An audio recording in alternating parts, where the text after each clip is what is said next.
ప్రొద్దుటూరులో గత 2 సంవత్సరాలుగా తెలుగుదేశం పార్టీ అధికారంలోకి వచ్చినప్పటి నుంచి ఈ ప్రొద్దుటూరు నియోజకవర్గ వ్యాప్తంగా ప్రొద్దుటూరు పట్టణంలో జరుగుతుండే పరిస్థితులన్నిటినీ ప్రజలు గమనిస్తూనే ఉంటారు. మేమే చూసుకుందాం. తెలుగుదేశం పార్టీకి సంబంధించిన వరదరాజిరెడ్డి కుమారుడు కొండారెడ్డి వర్గీయులు, అటుపక్క ప్రవీణ్ కుమార్ రెడ్డికి సంబంధించిన ప్రవీణ్ కుమార్ రెడ్డి వర్గీయులు. ఇద్దరు బాహాబాహి రోడ్డుకి ఎక్కి ఎస్ఎస్ మాల్ విషయమై ఆ కూరగాయల మార్కెట్ దగ్గర, ఆ కూరగాయల మార్కెట్కు మన ఆడోళ్ళు పోతారు, పిల్లోళ్ళు పోతుంటారు, పెద్దోళ్ళు పోతుంటారు. బజార్ అమ్మని మనుషులు పోతూ ఉంటారు. అటుపక్క వాళ్ళు ఒక 100 మంది, ఇటుపక్క వీళ్ళు ఒక 100 మంది. కొండారెడ్డి వాళ్ళు, ఈ పక్క కొండారెడ్డి వాళ్ళు 100 మంది, ఆ పక్క ప్రవీణ్ వాళ్ళు 100 మంది, 50 మంది. ఇంత రాళ్ళు వేసుకుంటున్నారు. ఇప్పుడు కేసులు పెట్టినారా పోలీసు వాళ్ళు కంప్లైంట్ ఇయ్యరు, వీళ్ళు కంప్లైంట్ ఇయ్యరు. సో వాళ్ళు కంప్లైంట్ ఇవ్వకపోయినా వీళ్ళు కంప్లైంట్ ఇవ్వకపోయినా సుమోటుగా పోలీసు వాళ్ళు కేసు పెట్టారా? సుమోటుగా పోలీసు వాళ్ళు కేసు పెట్టారా? అటుపక్క 100 మంది, ఇటుపక్క 100 మంది కలిసి రాళ్ళు వేసుకుంటే, బాంబులు వేసుకుంటే, ఓటు వేసుకుంటే కేసులు పెట్టారా? కంప్లైంట్ ఇవ్వలేదని చెప్పి గమ్మున ఉంటారా? కానీ మీరు కేసు కట్టరు. తప్పనిసరిగా ఈరోజు ఎవరో ఒకటి వచ్చి మీ కంప్లైంట్ ఇస్తారు బాధితులు. కంప్లైంట్ ఇచ్చిన తర్వాత కూడా మీరు కేసు కట్టకపోతే కదా హైకోర్టులో వేయాల్సి వస్తుంది. మేము ఒక ప్రజలను అడుగుతా ఉన్నా నేను, వీళ్ళ గొడవకు కారణమేమి? వీళ్ళ గొడవకు కారణమేమి? 2 ప్రజలారా, కొండారెడ్డికి ప్రవీణ్ గొడవకు కారణం ఏంటంటే 2. ఒకటి ఆదాయం కోసం, 2 ఆధిపత్యం కోసం. కాంట్రాక్ట్ వర్కుల కాడైతే పల్లపాడు మహేశ్వరరెడ్డి పోయి రాజీ పడతారు. ఇంకొక విషయంగా రాజీ పడకుంటే కొట్లాడుకుంటారు. చెప్పినా కదా నేను, బొల్లవరం సంబంధించినటువంటి బొల్లవరం దగ్గర ఉండబడినటువంటి భూమి ఏదైతే ఉందో, అసైన్మెంట్ ల్యాండ్ ఏదైతే ఉందో 10 ఎకరాల భూమి, 9 ఎకరాల 62 సెంట్లు, అందులో కొంత 1 ఎకరాకు 2 ఎకరాలకు సంబంధించి ఆ అగ్గిరాముడు అనే వాళ్ళతో నుంచి అగ్రిమెంట్ చేసుకున్నాడు ప్రవీణ్. ఎప్పుడో 15 ఏళ్ల కిందట. ఆ అగ్రిమెంట్ చెల్లదు, చేసుకున్నాడు. నేను చేసుకునే అగ్రిమెంట్ భూమి నాది అని ప్రవీణ్ అంటాడు. లేదు, వాళ్ళతో ఇప్పుడు మేము లోపరుచుకున్నాం, మొత్తం 10 ఎకరాలు మింగేసేదానికి ప్రయత్నం చేస్తున్నాం కాబట్టి నువ్వు అడ్డం రావద్దని చెప్పి కొండారెడ్డి అంటాడు. ఆ వివాదాస్పదమే పోలీస్ స్టేషన్ 3 టౌన్లో పోలీస్ స్టేషన్ ఎక్కింది ఓ 15 రోజుల కిందట. చౌటపల్లి లక్ష్మీరెడ్డి వినాడు, మునివర వినాడు, కిడ్నాప్ పెట్టినారు. ఆ కిడ్నాప్ చేసిన వాడిని ప్రవీణ్ పిలుచుకొని వినాడు. సిఈ దగ్గర పంచాయతీ జరిగింది, గొడవ జరిగింది. ఆ భూమి విషయమయ్యే, ఆ 150 కోట్ల భూమికి సంబంధించిన విషయమై 1 ఎకరాకు 2 ఎకరాలకు ప్రవీణ్ కూడా అగ్రిమెంట్ ఉందని చెప్పి ఆయన ప్రయత్నం చేసి దానికి తకరారు. అక్కడ లెక్కాచారాలు కుదరక ఈ గొడవ. అంటే ఆదాయాలు పంచుకుండే చోట ఇసుక నువ్వే అమ్ముకుంటున్నావు, నేను అమ్ముకోలే. జూలం నువ్వే జరుపుతున్నావు, నేను జరపలే. మందు నువ్వే అమ్ముకుంటున్నావు, నేను అమ్ముకోలే. ఆదాయ వనరుల దగ్గర ఒకటి, 2వది ఆధిపత్యం. నేను ఎమ్మెల్యేను, నేను చెప్పిందే జరగాల. ఈ ఊళ్ళో నా ప్రకారమే ఆదాయం కానీ పేరు ప్రఖ్యాతి మొత్తం నాదే హుకుం. ఏ సీఐ అయినా ఎంఆర్ఓ ఎవడైనా నా దగ్గరికి రావాలి, నా ప్రకారం రావాలని ఈయనంటాడు.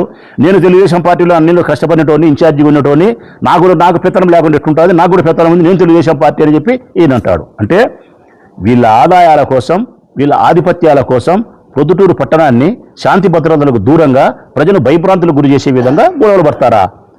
వీళ్ళ ఆదాయాల కోసం అసాంఘికమైన కార్యకలాపాలకు కేర్ ఆఫ్ అడ్రస్ ప్రొద్దుటూరుని చేస్తారా?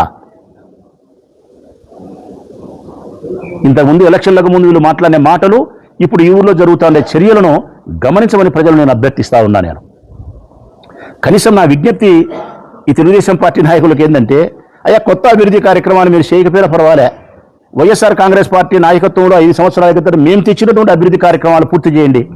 ఆ బస్టాండ్ ఓపెన్ చేయండి, వైఎస్ఆర్ ఇంజనీరింగ్ కాలేజీ పూర్తి చేయండి, రామేశ్వరం నుండి బ్రిడ్జి పూర్తి చేయండి, శివాలయం ఎదురుగానే మార్కెట్ పూర్తి చేయండి, నేను తీసుకొచ్చిన పైప్ లైన్ పూర్తి చేయండి, నేను తీసుకొచ్చినటువంటి కాలువల క్రమబద్ధీకరణ పూర్తి చేయండి, నేను తీసుకొచ్చినటువంటి గవర్నమెంట్ హాస్పిటల్ 70 కోట్ల పని పూర్తి చేయండి, నేను తీసుకొచ్చినటువంటి ఎస్ఎన్ఆర్ గవర్నమెంట్ కాలేజీకి నిధులు తెచ్చిన దాన్ని పూర్తి చేయండి. మేము ఏ అభివృద్ధి కార్యక్రమాలకైతే జగన్మోహన్ రెడ్డి గారి దగ్గర నిధులు తెచ్చినామో, సగం పనులు చేసినట్టు కొన్ని పనులు చేసినట్టు కొన్ని ఉంటే ఆ పనులు పూర్తి చేయమని చెప్పి మిమ్మల్ని విజ్ఞప్తి చేస్తూ ఉంది ప్రొద్దుటూరు ప్రజానీకం.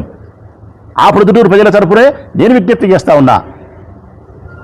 మా నాయకత్వంలో, జగన్మోహన్ రెడ్డి గారి నాయకత్వంలో మేము తీసుకొచ్చినటువంటి అభివృద్ధి పనులను పూర్తి చేయండి. మీరు గొడవలు ఆపండి. ఎన్నికల కంటే ముందు మీరు ఇచ్చిన సంక్షేమ పథకాలు ఏమైతే ప్రజలకు అందిస్తామని చెప్పినారో, ఇప్పుడు నేను ఇంతకుముందు చెప్పినా కదా, 18 సంవత్సరాలు నిండితే 1500 అన్నారు, నిరుద్యోగ భృతి అన్నారు, 20 లక్షల ఉద్యోగాలు అన్నారు, ఉద్యోగస్తులకు ఇచ్చిన హామీలు అన్నారు, లేకపోతే గ్యాస్ సిలిండర్లు అందరికీ ఇవ్వండి అని చెప్తున్నాం, 50 సంవత్సరాలకు పెన్షన్ అని చెప్పినారు, 6 మాసాలకు ఒకసారి అందరికీ పెన్షన్ అర్హత ప్రకారం అందరికీ ఇవ్వండి. ఇవన్నీ కూడా సంక్షేమ పథకాలను ఎన్నికల కంటే ముందు ఇచ్చిన హామీలను నెరవేర్చండి అని చెప్పి ప్రజలు మీ నుంచి ఆశిస్తున్నారు. కానీ మీరేం చేస్తున్నారు? మీ నుంచి ప్రజలు అభివృద్ధిని ఆశిస్తున్నారు, మీ నుంచి సంక్షేమాన్ని ఆశిస్తున్నారు, మీ నుంచి ఊరు ప్రశాంతంగా ఉండాలని ఆశిస్తున్నారు. మీరేం చేస్తున్నారు? మేము అభివృద్ధి చేయము, ఎన్నికల గడ్డ ముందు చెప్పిన సంక్షేమాన్ని ఇయ్యము, ఊరు ప్రశాంతంగా ఉంచము, మేము మందు అమ్ముతాము, ఇసుక అమ్ముతాము, బియ్యం అమ్ముతాము, భూములు అమ్ముతాము, సెటిల్మెంట్లు చేస్తాము, కాంట్రాక్ట్ వర్కులను దౌర్జన్యంగా తీసుకుంటాము, మేము సంపాదించుకొని మా అధికారాన్ని హుకుం చేస్తాము. మీరు నోరు మూసుకొని పడి ఉండని చెప్పి ప్రజల్ని మీరు బాధిస్తున్నారు. మీరు విచిత్రం ఏంటంటే వాళ్ళు కొట్లాడుకొని మళ్ళీ మధ్యలోకి నా పేరు తీసుకొచ్చారు. ఇదెంత సౌద్యమో చూడండి ప్రజలారా. అసలు మాకు చెప్పినా కదా, నేను ఎన్నిసార్లు చెప్పినా, నా రాజకీయ జీవితంలో నాకు ప్రత్యర్థి అంటూ ఉన్నాడు అంటే నాకు రాజకీయ ప్రత్యర్థి అయినా సరే, రాజకీయ శత్రువైనా సరే, ఎన్నికల్లో మాత్రమే పోటీ చేస్తే ప్రత్యర్థి అంటారు, మనిషిని చంపడానికి ప్రయత్నం చేస్తే శత్రువు అంటారు. నన్ను ఎన్నికల్లో పోటీ చేసి ఓడించడానికి ప్రయత్నం చేసిన వాడు వరదరాజిరెడ్డి కుటుంబమే వరదరాజిరెడ్డి. నన్ను హతమార్చాలా చంపాలని ప్రయత్నం చేసిన వాడు కొండారెడ్డి వరదరాజిరెడ్డి. కాబట్టి నాకు వాళ్ళు రాజకీయ ప్రత్యర్థులు, నా కుటుంబానికి రాజకీయంగానే కాకుండా శత్రువులు కూడా. నాకు ఈ ప్రపంచంలో శత్రుత్వం వాళ్ళతో తప్ప మరే ఒక్కరితో కూడా లేదు. రాచమల్లు బొందిలో ప్రాణం ఉన్నంత వరకు వరదరాజిరెడ్డికి శత్రుస్థానంలోనే ఉంటాడు తప్ప మిత్రుస్థానంలో ఎప్పుడు ఉండడు. వాళ్ళతో రహస్య ఒప్పందాలు కానీ, మాట మంతి కలపడం కానీ, వారి వైపు నా ఎడమ కన్ను కూడా ఎత్తి చూసే పరిస్థితి కూడా ఉండదు. ఊరికి అన్ని ప్రవీణ్ అబద్ధాలు మాట్లాడుతూ ఉంటాడు. అందుకే నాకు వీరిద్దరిని చూసినప్పుడు నాకు అనిపిస్తూ ఉంటుంది, ప్రజలారా, నాకు అనిపించే భావాన్నే మీకు ప్రకటిస్తూ ఉన్నా. వీళ్ళల్లో ఒకడేమో హిట్లర్ ఒకడేమో మరొకడేమో గ్లోబెల్. ఒకడు హిట్లరు, ఒకడు గ్లోబెలు. కొండారెడ్డి ఏమో హిట్లర్, నియంత, హింసావాది, క్రిమినల్. తను అనుకునేదే జరగాల, తను చెప్పిందే జరగాల, తను అనుకునేది తను చెప్పింది జరుపుకునే దానికోసం మాట వినకపోతే గొంతు కోస్తా. ఇది హిట్లర్, మారణకాండ సృష్టించిన వాడు, తను అనుకునే దానికోసం హిట్లర్. అందుకే కొండారెడ్డి నియంత, హిట్లరే. ఇక ప్రవీణు, ఈయన గ్లోబెల్ అనేది ఒక పేరు ప్రజలారా. గ్లోబెల్ ప్రచారం అన్నారు కదా, గ్లోబెల్ పేరుతోనే ప్రచారం జరిగింది. ఆ గ్లోబెల్ అనే పెద్ద మనిషి ఏంటంటే కదా, ఒక అబద్ధాన్ని సైతం 100 సార్లు చెప్పి ప్రజల చేతి నిజమని నమ్మించగలిగినటువంటి దిట్ట గ్లోబెల్. ఆ గ్లోబెలే ప్రవీణ్. ఒకరేమో హిట్లరు, ఒకరేమో గ్లోబెలు. ఒకరేమో హింసావాది, నియంత, మరొకరేమో అబద్ధాన్ని సైతం అని చెప్పి నిజాన్ని నమ్మించగలిగినటువంటి పరిస్థితి. కానీ ఒక్కటైతే మాత్రం సంస్కృతి బాగలేదు ప్రజలారా. ఏది ఏమైనప్పటికీ కూడా ఇళ్ల మీదికి జనాన్ని వేసుకొని పోయే సంస్కృతి అయితే మంచిది కాదు. అది ఏ రాజకీయ పార్టీకి సంబంధించిన వాళ్ళైనా, నేనైనా, ఎవరైనా ఒకరిళ్ల మీదకి ఒకరి పోయే పరిస్థితి కానీ, ఒకరిళ్ల మీదకి ఒకరి పోయి దాడి చేసే పరిస్థితి కానీ ఆ సిస్టంలోకి రాకూడదు. అది మంచి సంస్కృతి కాదు. మన ఇళ్లలో ఆడవాళ్ళు ఉంటారు, పిల్లలు ఉంటారు, వృద్ధులు ఉంటారు. జరగరాని పనులు జరిగితే అది అత్యంత ప్రమాదకరము, అత్యంత నీచము కూడా. ఆ సంస్కృతికి మెల్లగా తెరదీస్తున్నారు. ఒకసారి గమనించమంటాను నా ప్రొద్దుటూరు ప్రజలను. వీళ్ళెందుకు నియంత అనడానికి ఈరోజే కాదు, ఇంతకుముందు ముక్తియార్ని మేము మున్సిపల్ చైర్మన్గా చేయాలనుకునేప్పుడు, ఆసం రఘురామిరెడ్డిని చేయాలని వరదరాజిరెడ్డి అనుకునేటప్పుడు బలం మా వైపు ఉంటే ప్రభుత్వం ఆయన వైపు ఉందని చెప్పి, ఆదినారెడ్డి మంత్రిగా ఉండాలని చెప్పి మున్సిపల్ ఆఫీస్ గారికి ఒక 2000 మందిని జనాన్ని వేసుకొని పెద్ద ఆయన పంచె ఊడిపోయింది. ఆ రోజు రాయతో నిలబడినాడు ఆయన, ఫోటో కూడా చూసినాం. ఆ వయసులో 2000 మంది జనాన్ని వేసుకొని మున్సిపల్ ఆఫీస్ మీద దాడికి వచ్చినాడు మా మీదికి. అది అయిపోయింది. నిన్ననే మళ్ళా ప్రభుత్వం వచ్చింది మీది. చిన్న గోపవరం ఉప సర్పంచ్ పదవి కోసం, చిన్నది గోపవరం ఉప సర్పంచ్ చిన్న పదవి కోసం బలం మా దగ్గర ఉంది, బలం మీ దగ్గర లేదు, ప్రభుత్వం ఉంది. 3 రోజులు ఎలక్షన్ వాయిదా వేసి ఇంత గుండాలతో మా వాళ్ళ మీద రాళ్ళేసి, జీప్ బలగొట్టి, మనుషులు బలగొట్టి పెద్ద సీన్ క్రియేట్ చేసినాడు, హింస. మళ్ళా అది అయిపోయింది. మళ్ళా ఇప్పుడు నిన్న ఎస్ఎస్ మాల్గాడి వాళ్ళు పోయినారని చెప్పి ప్రవీణ్ ఇంటి మీదకి మనుషులు పిలిచిపోయి దాడి చేసే ప్రయత్నం చేస్తే సేమ్ ఇదే కదా.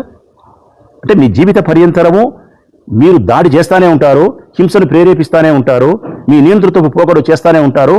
ఫైనల్గా శాంతి పావురం అంటారు. ఇది నాకెందుకు అర్థమే కాలేకప్ప. మీరు మనుషులు కొట్టారు, మనుషులను చంపుతారు, మనుషులు మీదికి పోతారు, ఇళ్ళ మీదికి పోతారు, అప్రజాస్వామికంగా ఎన్నిక కావాలని చూస్తారు. మళ్ళా 5 పెచ్చు లాస్ట్లో ఏమంటారు, నేను శాంతి దూతను, నేను శాంతి కాముకుణ్ణి, నేను శాంతి పావురాన్ని, ప్రొద్దుటూరు నియోజకవర్గాన్ని నేనే ప్రశాంతమైన వాతావరణంలో ఉంచినా అంటే ఇది ఎక్కడ న్యాయం? ఇది నేను ఇప్పుడైనా విజ్ఞప్తి చేస్తా ఉన్నా, ఇక నుంచైనా ఈ హింసావాదాన్ని మీరు విడనాడండి. మీరు ఇద్దరు బజారుకి ఎక్కి రోడ్లు వేసుకునే పరిస్థితి, రాళ్లు వేసుకొని కొట్టుకునే పరిస్థితి నుంచి బయటికి రాండి. మీ వలన ప్రొద్దుటూరు ప్రశాంతతకు భంగం కలిగించే స్థితి ఉండకూడదు. పోలీసులు కూడా జోక్యం చేసుకోవాలా, వాళ్ళ తెలుగుదేశం పార్టీ అధిష్టానం జోక్యం చేసుకోవాలని చెప్పేంత పరిస్థితి నాది కాదు. ఎందుకంటే నేను ఆ పార్టీ కాదు కాబట్టి వాళ్ళకి నేను సలహా ఇవ్వాల్సిన అవసరం లేదు. కానీ మీ పార్టీ యొక్క బ్రతుకు బజార్న పడతా అంది, కుక్కలింజిని ఇస్తరైతా అంది. మీ బ్రతుకు, మీ పార్టీ బ్రతుకు కుక్కలింజిని ఇస్తరైతే మాకు వచ్చిన నష్టం లేదు. కానీ మీ వాళ్ళ వలన ప్రొద్దుటూరు సమాజానికి భంగం కలుగుతూ ఉంది, నష్టం కలుగుతూ ఉంది. పోలీసులు అయితే నేను విజ్ఞప్తి చేస్తా ఉన్న, ప్రజలారా మీ తరఫున దీని మీద చర్యలు తీసుకోవాలా, కేసులు కట్టాలా. మరొకసారి ఇటువంటి సంఘటనలు జరగకుండా పోలీస్ శాఖ గట్టిగా పనిచేయాలా. ఇద్దరు తెలుగుదేశం పార్టీ నాయకులకు నేను హితవు పలుకుతా ఉన్నా, మీ ఆదాయాల కోసము, మీ ఆధిపత్యం కోసం ప్రొద్దుటూరు పట్టణాన్ని ప్రశాంత వాతావరణకు దూరంగా తీసుకుపోవద్దు, ప్రశాంతంగా పెట్టండి. ఈ ప్రొద్దుటూరు పట్టణ ప్రజల వైపు నుంచి మిమ్మల్ని అభ్యర్థిస్తా ఉన్నా, మేము తెచ్చిన అభివృద్ధి కార్యక్రమాలను పూర్తి చేయండి. ప్రొద్దుటూరు సామాన్య ప్రజల వైపు నుంచి మిమ్మల్ని అభ్యర్థిస్తా ఉన్నా, ఎన్నికల కంటే ముందు ఇచ్చినటువంటి సంక్షేమ పథకాలను అమలుపరచండి. ఇదే మీకు నేను చెప్పే హితవు, అభ్యర్థన.